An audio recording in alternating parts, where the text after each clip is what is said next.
Hi everyone, it's Raina. So this video is for the new moon in Sagittarius, which is occurring at 15 degrees of Sag on the 7th of December. And my time, which is Central Standard Time in the US, is 1:21 a.m. So if you live in Europe, tack on an additional 6 hours. I think it will be about, 7, almost at 7:30 a.m. your time, and Pacific time a couple hours before that. So actually, if you're Pacific time, it's going to be on the 6th of December, and it'll be just before midnight. So this is a very interesting time because Sagittarius is a sign that wants truth, that operates on truth. And there's like this ethical component at play here.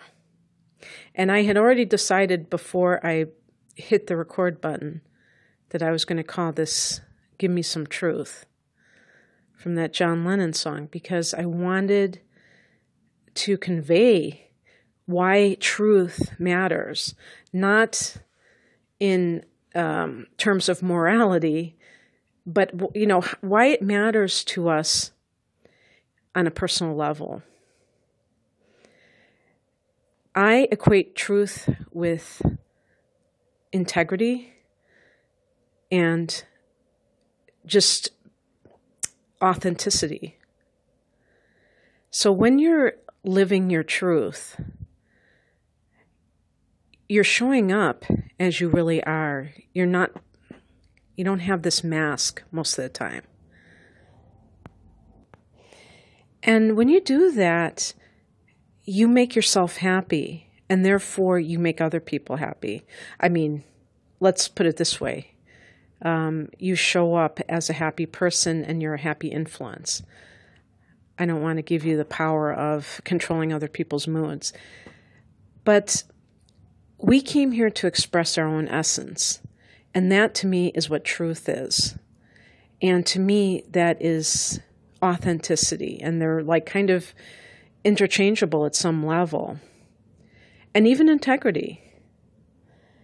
And so the sun and moon are at 15 degrees of Sagittarius, and this is kind of the theme of this new moon. So how can you become more authentic in your life? How can you become more honest? Not in a blunt way, which is the shadow side of Sagittarius, to kind of just spit things out in a less than sensitive way and say, well, I'm just being honest. And using honesty as a weapon. No, that's not okay either. There has to be some sort of diplomacy that goes along with it, intelligence and sensitivity. But having said that, how can you express those ninth house values or key words that Sagittarius is connected to? Being expansive while also being discriminating. You don't want to just embrace everything that may not serve you, but by the same token, you're willing to have be broad-minded. Being willing to travel to new places. And it doesn't have to be, across the ocean. It can be within your own neck of the woods, if you will. But the idea of traveling with the notion of learning more and just learning more in general.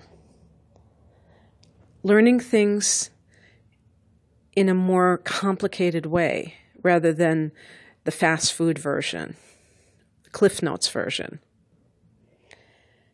It can be really entertaining, the idea of why you're here and what do you feel is your life philosophy. And how does it compare to organized religions?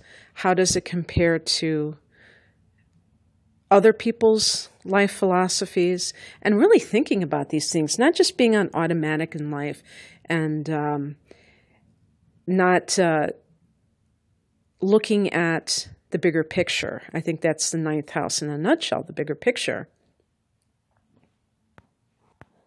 But the interesting thing about this new moon is that we have Mercury at a late degree of Scorpio, 27 Scorpio. We have Venus in an early degree of Scorpio, 2 Scorpio. So we have Mercury and Venus in Scorpio. Now, with Mercury, that is the communication at the time. That's the influence on our minds, and we are digging deeper. So, I do think of Scorpios as looking, or the Scorpio influence, as also looking for truth, but it's looking for truth in a different way. For Sagittarius, it's looking for truth in a sense of how it fits into their philosophical framework. For Scorpio, it's looking at the deeper meaning of things and the secret meaning of things. And this is where I think it gets interesting, because I think what's going to be happening on the outer level or the macro level is that this time frame of the 7th of December, when I'm recording this, is about 6 days from now. And this upcoming week is supposed to be full of revelations anyway. As the week begins, Mercury is still retrograde. Now, it is going to be at a later degree of Scorpio when it goes direct on the 6th of December. But that's almost like everything standing still in terms of the information. It kind of is just like the universe is freezing whatever probings were being done recently. And it's going to, the Sagittarius part of things is kind of like the town crier that wants to bring this out. Sagittarius is a fire sign, so it's yang and it's outer. And Scorpio is feminine, yin, and inner. And so they're both arriving at truth, but Sagittarius wants to shout it from the rooftops to everybody. And there's also a lot of stuff happening, like hard angles to Mars. Mars is in Pisces, and it's very close to the sun and moon.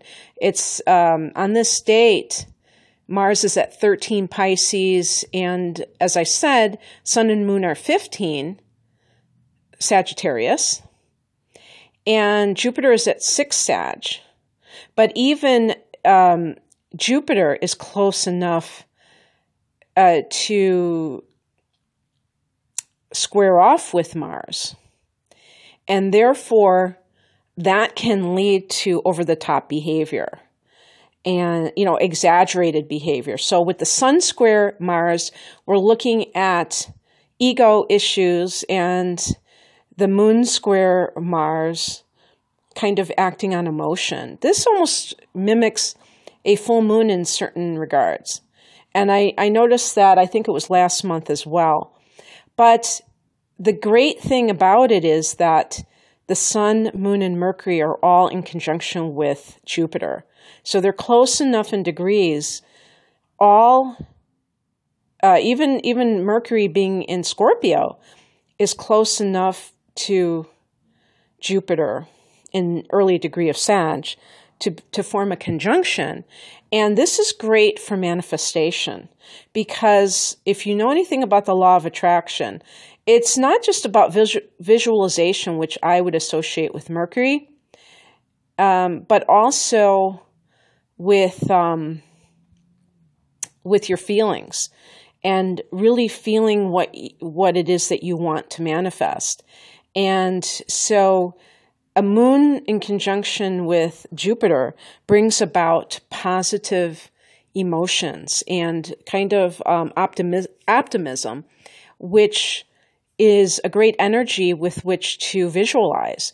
And the sun in conjunction with Jupiter gives a person a sense of their highest, self, or their concept of their highest self in this world. So it can give you the ability to envision for yourself the optimal version of yourself in this lifetime.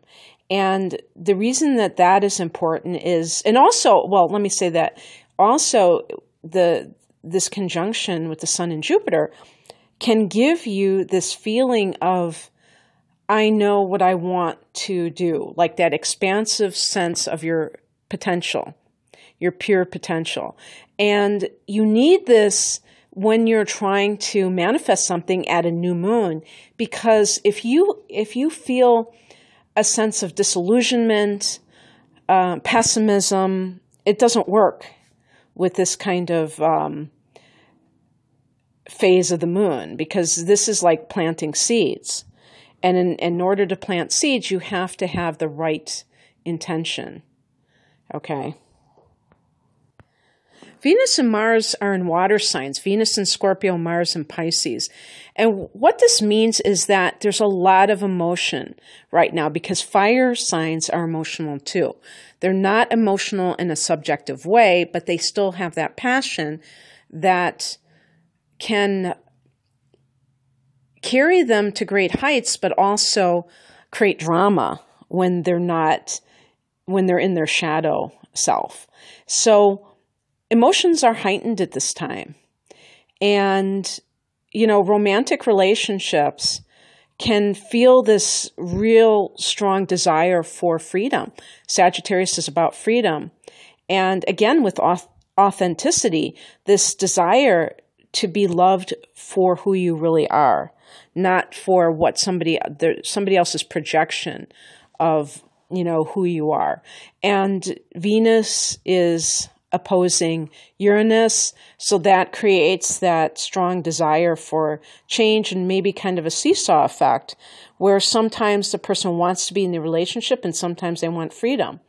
And yet there is a sextile between Venus and Saturn. So this can be good for people committing to relationships that they really feel are serving them. And also, having that sense of duty, which sounds really kind of, I don't know, not romantic maybe, or maybe some kind of a chore, but it's actually a beautiful thing when people feel serious, take love seriously, and don't just act like everything is frivolous, okay, or disposable. Because Saturn is about standing the test of time. So that can, when you have a nice angle between Venus and Saturn, it does take some work for the people to be able to want to commit to one another. But if they make that decision, they can actually do so with the kind of intention that is coming from a place of the long haul, not just living in the moment and not really understanding that love isn't just about hearts and flowers. It's about loving each other through the challenges. And Saturn can be, tests, karmic tests, restrictions. And a lot of times, couples break up when things get tough. And but this is, like I said, it may not be so romantic, but it is something that is durable and long-lasting. Well, isn't that durable? But kind of even creating a foundation for the relationship. Okay, well, I hope that you enjoyed this, and I wish you all the best with this new moon in Sagittarius. Take care. Bye.